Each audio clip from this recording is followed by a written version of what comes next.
AI infrastructure company Upscale AI is reportedly in talks to nab its third funding round since launching just 7 months ago, according to Bloomberg.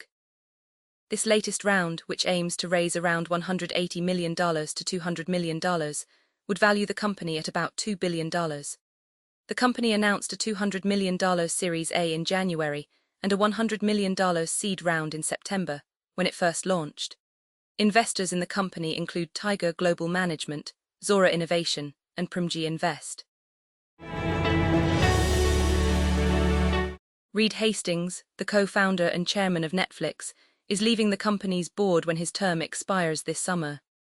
Hastings is stepping aside to focus on philanthropy and other pursuits, the company said in a letter to shareholders.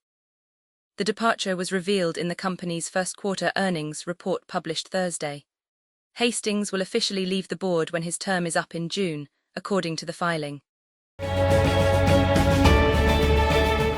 AI video generation startup Luma has launched Innovative Dreams, a production company built in partnership with Wonder Project, a streaming service that produces religious films and TV on Amazon Prime. The tie-up's first show will be called The Old Stories, Moses, starring British actor Ben Kingsley, and set to launch this spring on Prime Video. More than 3 years after the emergence of generative AI, AI-assisted coding remains by far the most popular and lucrative use case for the technology. Although multiple companies, including Anthropic, maker of Claude Code, as well as Cursor and Cognition, are already vying for dominance, investors believe there is room for at least one more player. Few venture firms have bet more aggressively on AI than Sequoia Capital, and it isn't slowing down.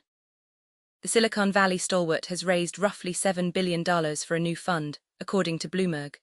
Sequoia declined TechCrunch's request for comment. The money will go toward what the firm calls its expansion strategy, essentially its late-stage investing arm, focused on the US and Europe, and it's nearly double Sequoia's last comparable fund, a $3.4 billion vehicle raised in 2022. Pakistan's current account surplus widened sharply in March from the previous month, the news reported, supported by lower goods and services trade deficits and strong remittances. State Bank of Pakistan data released on Thursday showed the surplus rose to $1.07 billion in March, up from $231 million in February, though it was down 16% from a year earlier. It marked the third consecutive monthly surplus this year. The last 72 hours have acquired unusual significance. Against the backdrop of US-Israel aggression targeting Iran, Pakistan's efforts to end the war and help the two sides work towards an agreement have reached a critical stage. Through constant telephonic interaction with Washington's principals, alongside the Tehran visit, Pakistan's COASCDF Field Marshal Asim Munir has led the process, while Prime Minister Shehbaz Sharif and the Foreign Minister have worked the political and diplomatic channels to build trust and understanding. The Prime Minister is on a 3-nation visit to Saudi Arabia and Turkey to keep key friends in the region informed and engaged. Colorado Springs.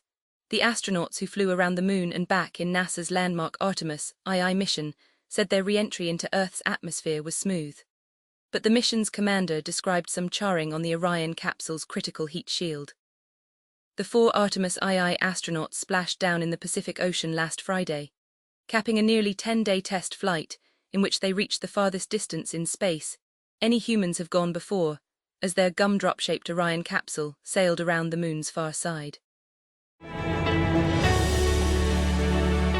BAMENDA. Pope Leo blasted leaders who spend billions on wars and said the world was being ravaged by a handful of tyrants.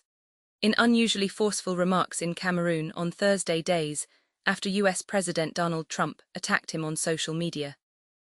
Leo, the first US Pope, also decried leaders who used religious language to justify wars and urged a decisive change of course, in a meeting in the biggest city in Cameroon's Anglophone regions, where a simmering conflict going back nearly a decade has left thousands dead. Jakarta, 2 crew members and 6 passengers were killed when a private helicopter crashed in dense forest on Indonesia's Borneo Island, the Transport Ministry said Friday. The Airbus helicopter, owned by local firm Matthew Air Nusantara, lost contact with air traffic control about 5 minutes after takeoff in the West Kalimantan province on Thursday morning.